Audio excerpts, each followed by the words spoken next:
Es un poco incómodo para mí ahora hablar después de esas palabras tan bonitas por parte del párroco. A él también le quiero dar las gracias por estos 3 años que hemos pasado aquí y por todas las cosas que él hizo aquí. Es fácil ser bueno y capellano y vicario cuando tienes a un buen párroco que siempre te escucha y te apoya en tu camino.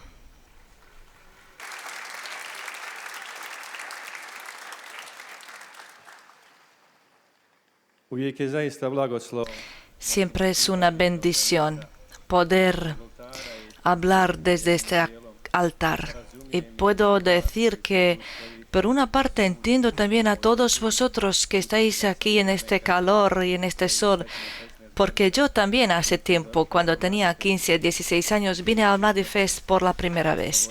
Y 2, 3 años pasaba todos estos días, 5 o 6 días en el sol, en el calor.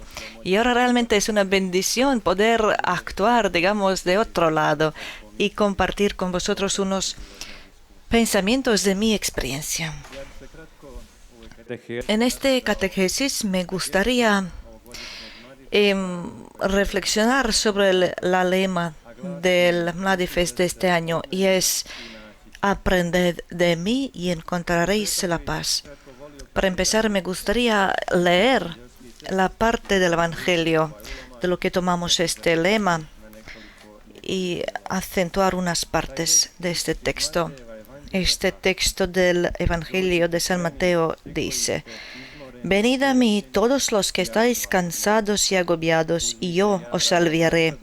Cargad con mi yugo y aprended de mí, que soy manso y humilde de corazón, y encontraréis vuestro descanso.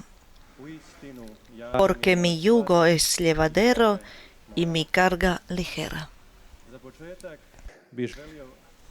Para empezar, me gustaría detenerme un poco en este verbo aprender.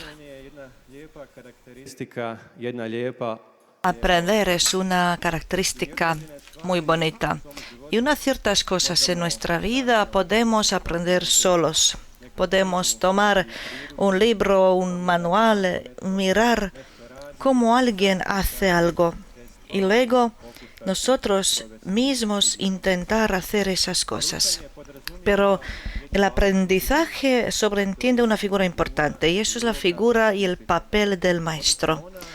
Es decir, aquel que intenta enseñar a los demás. Y siempre es bonito cuando alguien con su vida, con su ejemplo, te muestra cómo funcionan unas cosas y no solamente que te diga haz esto y aquello de esta y aquella manera.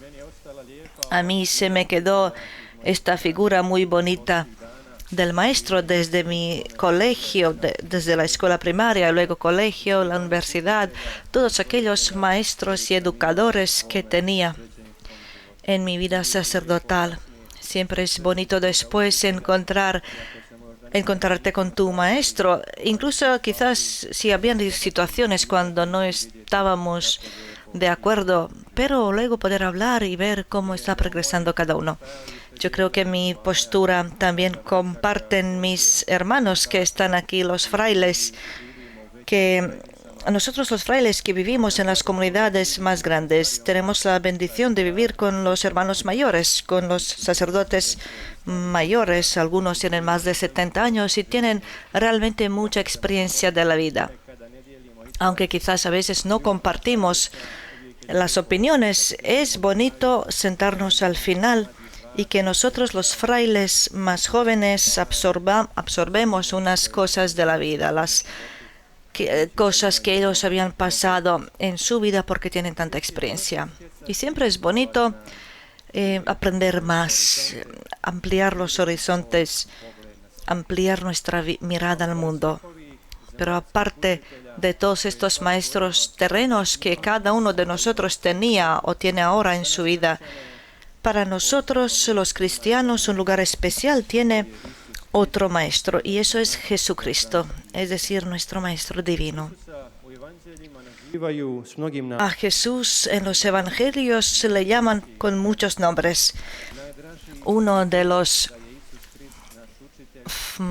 nombres más queridos para mí es que Jesucristo es nuestro Maestro y todos somos sus discípulos.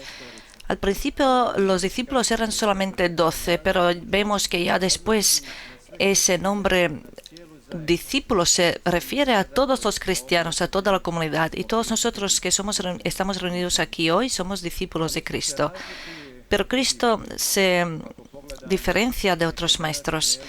Si vemos algunos maestros de élite de hoy, los profesores o los colegios, vamos a ver que ellos piden y exigen solamente un cierto perfil de personas. Los alumnos excelentes, los hombres excelentes, y se crea un círculo cerrado de los hombres. Por otro lado, Jesucristo en su escuela llama a todos nosotros sin condiciones. La básica condición que Jesús pide de todos nosotros es permitirle que Él nos guíe en nuestra vida y que nos dejemos enseñar. Y vemos que ser discípulo de alguien no significa solamente seguir la enseñanza de alguien, absorber y repetir las cosas que Él nos decía, aprender, ser enseñados en algunas características, por ejemplo, el moral. Si volvemos al tiempo judío brevemente, en ese tiempo era conocida esta figura del maestro, pero los discípulos judíos, cuando conseguían suficientemente de conocimiento, podían dejar a sus maestros y después ellos mismos ir y enseñar a los demás. El maestro ya no era necesario. Pero nosotros, a lo contrario de ellos, constantemente somos llamados de estar al lado de nuestro Maestro y seguir principalmente a Él, su persona, su ejemplo y después todas aquellas palabras y cosas a las que Él nos enseñaba en su vida. ¿Qué significa aprender de Jesús, como Él nos dice en el Evangelio de hoy? Aprender de Jesús significa imitarle a Él, apoyarse en Él,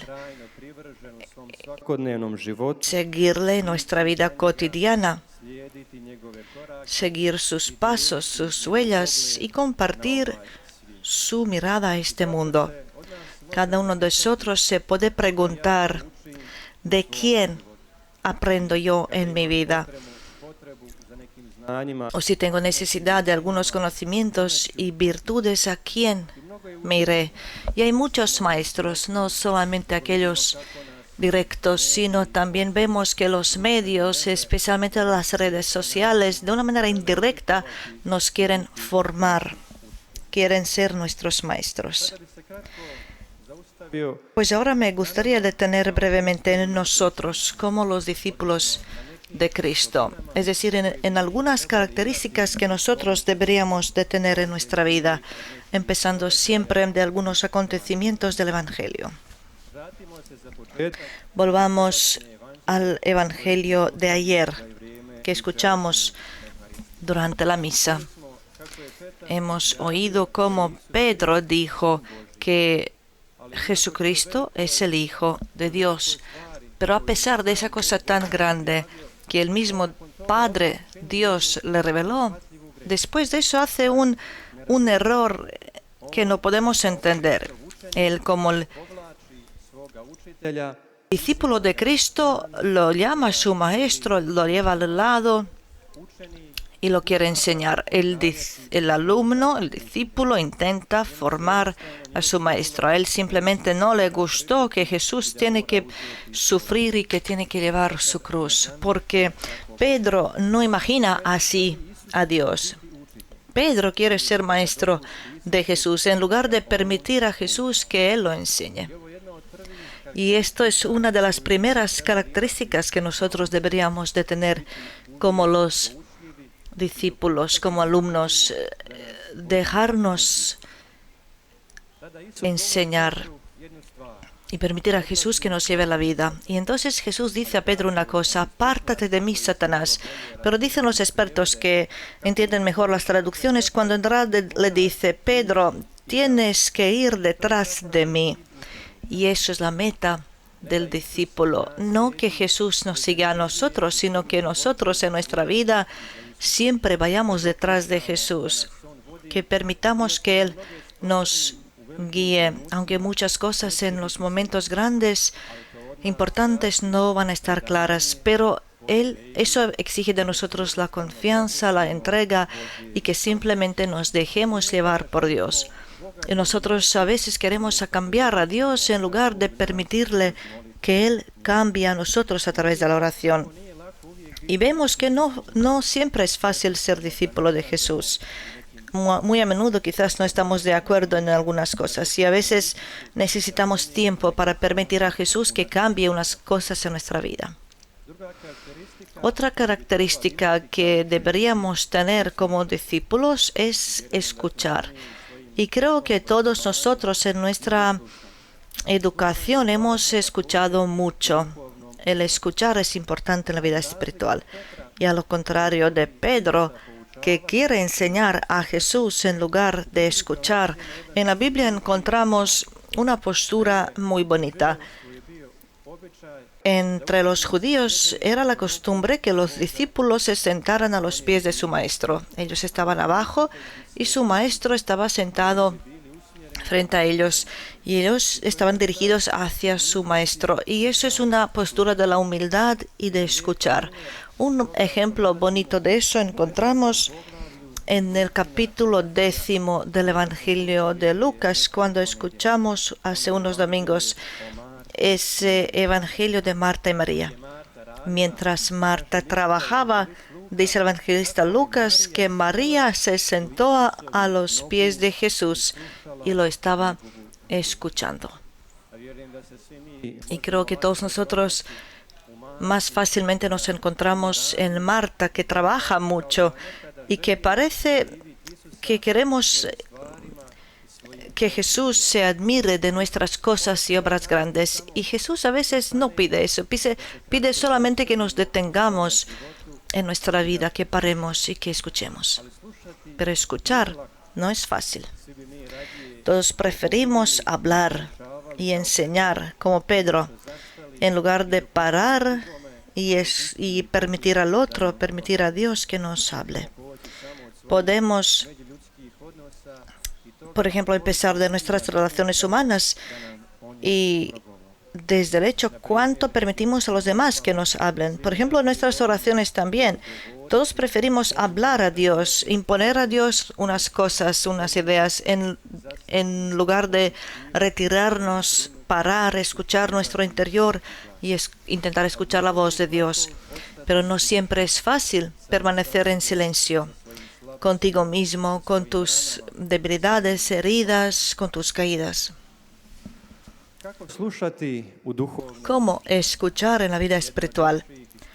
Una de las experiencias más bonitas que experimenté como sacerdote aquí en Medjugorje es seguramente la experiencia de la adoración y el silencio durante la adoración. Hace unos días, cuando oramos ante la cruz y la oración con las velas, a pesar de tanta multitud de gente que había aquí, de todas partes del mundo, después de la lectura, después de la meditación y los cantos, había un silencio brutal. Y es difícil encontrar en otro lugar una experiencia así, cuando miles y miles de personas pueden estar en silencio, arrodillarse ante el Señor y permitirle que el Señor le hable. Y eso es uno de los mensajes bonitos, es una de las cosas bonitas que Medjugorje ofrece a este mundo moderno y acelerado para detenernos, callarnos y permitamos al Señor que Él nos hable, que reconozcamos la voz de Dios en el ruido de este mundo. Otra característica bonita que somos llamados de tener como los discípulos de Jesús es estar abierto y preparado para unos cambios. En algunos lugares en el Evangelio encontramos cómo Jesús enseñaba a sus discípulos de noche y los enseñaba algunas cosas. Un ejemplo bonito de una discusión nocturna encontramos en el tercer capítulo del Evangelio de Juan, cuando Nicodemo viene a Jesús. Y al comienzo de esa conversación, Nicodemo le dice a Jesús, se lo llama maestro. Y sabemos que Nicodemo también era un maestro muy reconocido en su tiempo. Y es difícil en el mundo de hoy encontrar unos dos maestros, dos profesores que están dispuestos a hablar y permitir uno al otro dejarse enseñar. Nicodemo permite a Jesús que le enseñe. En él también notamos la apertura y la disposición al cambio, que es muy importante. Nicodemo, tampoco como nosotros, no entendió completamente lo que Dios le decía. A veces necesitamos el tiempo y el esfuerzo para reconocer qué es lo que Dios nos dice. Pero es importante estar abierto, del corazón abierto y no estar cerrado. Y no es una característica bonita que encontramos en unas personas que no quieren dejar sus ideas, sus opiniones. Es difícil trabajar con unas personas así porque siempre desean enseñar a los demás en lugar de permitirles que los demás los enseñen. Mencionemos el ejemplo de la Bienaventurada Virgen María. Hace 3 años en la Virgen de los Ángeles, el 2 de agosto, escuchamos el Evangelio cuando el ángel Gabriel viene a la Virgen María. Y allí vemos en su caso que ella estaba abierta, se dejó llevar al Señor. No entendió todo, no entendía completamente todo. A veces no tenemos que entenderlo todo. En la fe no podemos entender a Dios hasta final, sino es importante que permitir que Dios nos guíe. Otra cosa notamos en la Virgen María. Ella no tuvo miedo de preguntar al ángel cómo concebirá cuando no conoce al varón. Y no está mal como ella a buscar, preguntar cuando no sabemos algunas respuestas en nuestra vida e ir al Señor, ir con una postura humilde, con la postura de la apertura y permitir que su palabra sea última en nuestra vida. Aprended de mí. No como imponer nosotros a Dios que haya nuestra voluntad, sino como la voluntad de Dios que reine en nuestras vidas. Es lo que mencionamos a menudo en los mensajes de la Virgen aquí en Medjugorje. Esa llamada a la apertura de abrirnos a Dios, abrir nuestro corazón. Es lo que hacía la Virgen María y es lo que Nicodemo también hizo en su vida.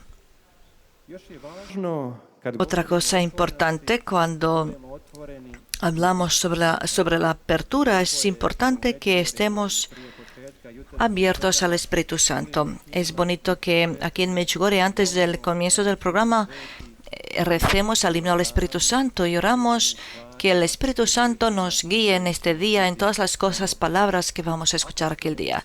Los apóstoles no lo entendieron todo. Solamente cuando recibieron al Espíritu Santo, solo entonces entienden totalmente lo que Jesús quiere de ellos. Por eso es bonito en nuestro día, al comienzo de cada día, invocar la fuerza del Espíritu Santo y que Él nos guíe a través de la vida, que nos guíe, que nos conduzca a esa riqueza que Jesús nos quiere dar. Aprender de Jesucristo. Él dice que es del corazón humilde y tierno, manso. Este Evangelio leemos en la fiesta del Sagrado Corazón de Jesús.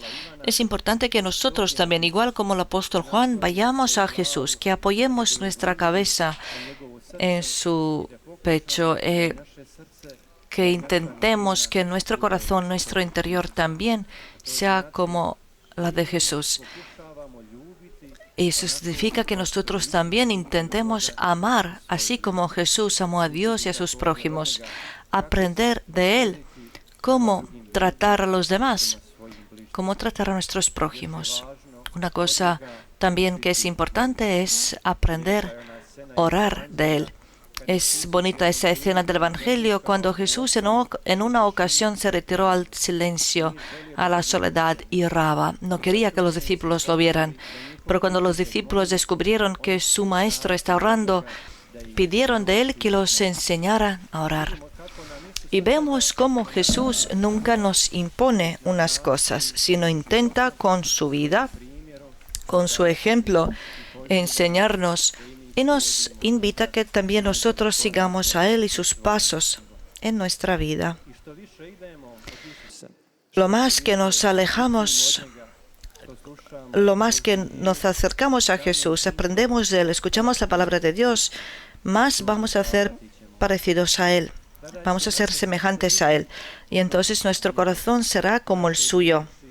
Nuestras palabras y obras serán como suyas. Y entonces en realidad volvemos a esa armonía original que había entre Dios y los primeros hombres antes de que el pecado entrara al mundo y trajera la inquietud. Volveremos al comienzo, cuando el hombre estaba en la paz, en la armonía consigo mismo, con la naturaleza, con nuestros prójimos, y lo más importante, cuando el hombre estaba en paz con Dios. Eso es esa paz bíblica, esa paz verdadera que Jesús nos quiere dar. Estar en la unión con Dios. Queremos que cada uno de nosotros, sea ahora, en algún momento de la vida, que cada uno buscó la paz, pero no podemos tener paz sin Dios. Y vemos que en cada paso los hombres, las instituciones, los medios nos ofrecen paz, pero a veces nos ofrecen unas soluciones rápidas y fáciles, pero para verdadera paz, para verdadera seguridad, es necesario el tiempo. La paz verdadera no puede venir tan fácilmente. Es una paz falsa, entonces, una seguridad falsa. Dios nunca nos promete que las cosas serán fáciles, que el cambio ocurrirá de repente, sino pide de nosotros el sacrificio, la perseverancia, y nos promete que siempre estará con nosotros. No dice que va a ser fácil, sino que siempre estará con nosotros. Cuando Jesús resucitó, sus discípulos tenían miedo y cerraron la puerta. Y cuando el resucitado vino en medio de ellos, la primera palabra que les dirige es: paz a vosotros. Jesús vio que sus discípulos tenían miedo, inquietud.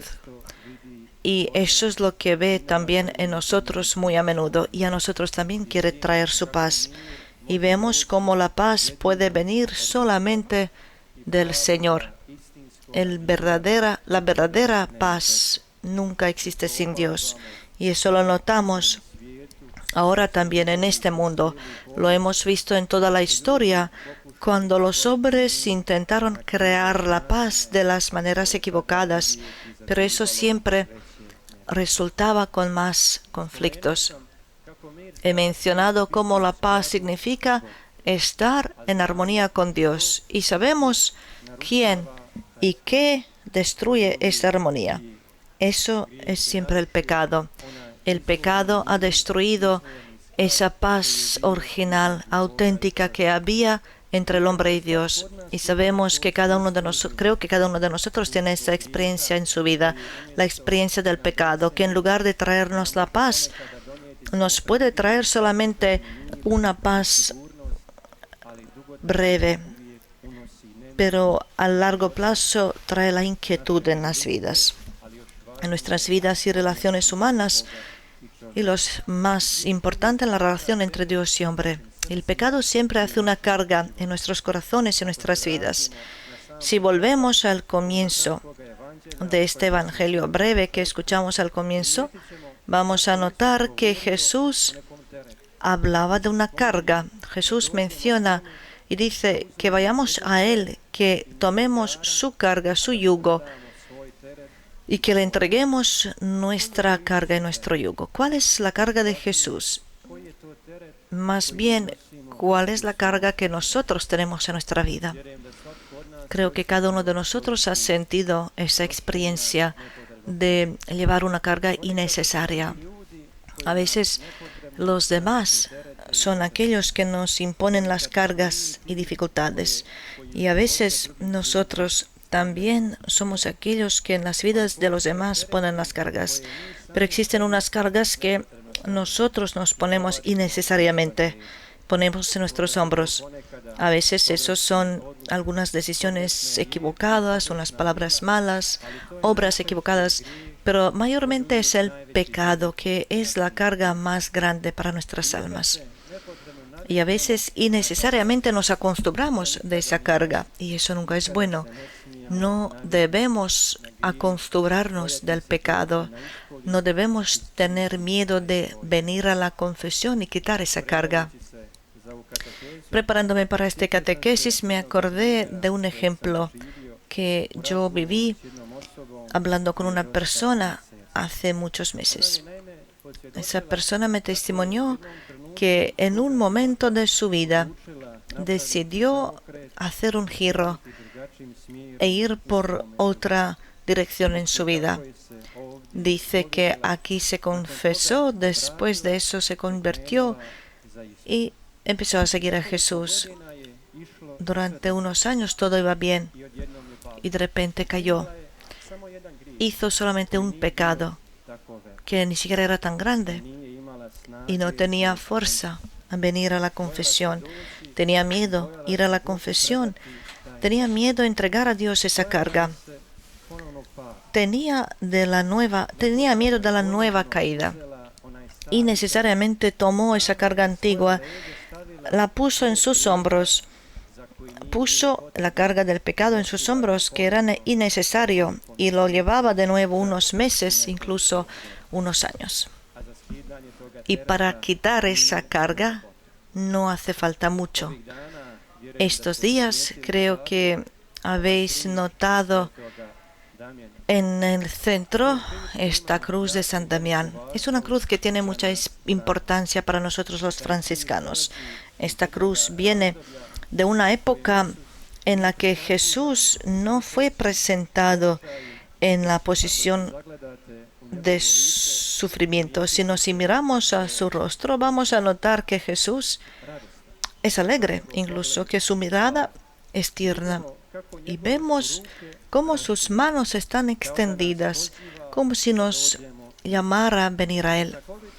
Es significante precisamente que esta cruz se encuentra encima del altar, como si nos quiere llamar y decir que el altar es ese lugar del encuentro y que el altar es ese lugar donde Él quiere que le entreguemos nuestras cargas. Pero existe un lugar más donde quitamos las cargas, y eso seguramente es el confesionario y el sacramento de la confesión. Muy a menudo la gente tiene miedo venir al Señor, pero si miramos al rostro de Cristo vamos a ver que Él en realidad nos llama venir a Él. Y esas son las palabras que Él dirigió al comienzo del texto de hoy. Venid a mí, todos vosotros que estáis cansados y agobiados. Vemos cómo Dios no invita a los perfectos, no invita a los buenos, sino invita a los cansados, a los agobiados. Y cada vez que Dios invita, Él no fuerza a nadie, siempre ofrece la libertad. Nos invita Él es elegir nosotros mismos. Nos invita a no tener miedo e ir a Él. Una de las experiencias más bonitas que llevo como sacerdote aquí es precisamente la experiencia de la confesión. Es decir, cuando notamos una persona que entra al confesionario y en su rostro se nota que tiene una carga muy difícil, que tiene un yugo en sus hombros, y eso está claro, pero cuando está saliendo del confesionario, notamos que la persona es alegre, sonriente y, lo más importante, aliviada y sin carga. Y mientras los demás nos ponen varias cargas, Dios es siempre aquel que nos las quita. Y pocas personas invitan entre su círculo las personas con cargas, con dificultades y problemas. Y vemos cómo es nuestro Dios, nuestro Maestro. Es un poco extraño y Él invita precisamente a unos así. Y creo que todos nos podemos reconocer en esas cosas. Jesús dice, que nos quiere dar la paz y quiere quitar la carga que nosotros mismos llevamos y quiere darnos la verdadera paz. Pero Jesús dice también que tomemos nuestro yugo, que le entreguemos a Él nuestra carga y que tomemos la suya. Vemos que Jesús no nos promete la vida sin la cruz y la vida sin la carga, pero su carga y su cruz son mucho más llevaderos que las cruces y cargas que nosotros nos imponemos solos en nuestra vida. Cuando tomamos el yugo de Cristo, Él no nos promete que va a estar bien y fácil, sino que siempre estará con nosotros y que constantemente nos ayudaría en nuestras vidas. En la traducción croata de la Biblia, antes de este texto, es una invocación bonita en un título, La llamada de salvación. La meta es nuestra felicidad eterna, pero esa felicidad y la paz no podemos conseguir nosotros mismos y no podemos conseguirlo sin Dios. Nosotros aquí en Medjugorje veneramos a la Virgen como la Reina de la Paz y precisamente la paz es uno de los mensajes principales, una de las palabras que más frecuentemente se repite en sus mensajes. Nos invita a la paz que tiene que reinar entre Dios y los hombres. Y por lo tanto, mientras estáis aquí en Medjugorje, especialmente mientras paséis tiempo en silencio, en recogimiento durante la Eucaristía y adoración, intentad ver qué es lo que os quita la paz, cuáles son las realidades y personas que os traen la inquietud en lugar de la paz. Intentad estar más cerca de Dios, acercarse a Él completamente y la paz poco a poco vendrá a nuestras vidas. Dios es aquel que nos da la paz, pero Él pide de nosotros que nosotros llevemos la paz a las vidas de los demás. En un lugar, cuando Él le envió a sus discípulos, la primera cosa que les decir a otras personas es: paz a esta casa. Y dice, si alguien es el amigo de la paz en esa casa, la paz permanecerá en él. Qué palabra tan bonita, ser amigo de la paz, ser aquel que lleva la paz, como dice Jesús en las bienaventuranzas. Y vemos que en una buena parte depende de nosotros si la paz se quedará en nuestras vidas. Y eso depende también si vamos a aceptar el mensaje de Dios. Desgraciadamente quizás no podemos traer la paz al mundo o la paz a las vidas de los demás. Eso no está en nuestro poder, pero lo que sí podemos es guardar la paz en nuestra vida, en nuestro corazón. Guardar a Dios, cuidar a Dios en nuestra vida. Cuidar la paz en nuestra familia, en nuestro lugar, en nuestra comunidad.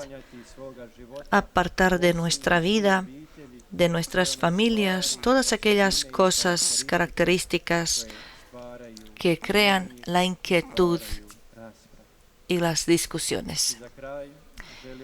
Y para terminar, me gustaría mencionar brevemente también el ejemplo de nuestro Santo Padre Francisco. En una oración él pide del Señor que lo hiciera el arma de su paz. Es importante rezar por la paz en nuestra vida, pero también rezar por la paz en el mundo. Dicen también los escritores de su vida que San Francisco, sus homilías y predicaciones siempre empezaba con las palabras: el Señor te conceda la paz. Es un ejemplo bonito que nosotros también podemos utilizar en nuestras relaciones humanas, para que nosotros, igual como Francisco y los discípulos de Cristo, siempre empecemos nuestras conversaciones con este saludo de la paz, y que nosotros, igual como Francisco, seamos los hombres de la paz, pero que tengamos también la paz en nuestra vida, que estemos en paz con Dios, y solamente entonces podremos dar a los demás la verdadera paz. Que el Señor os conceda su paz. Gracias.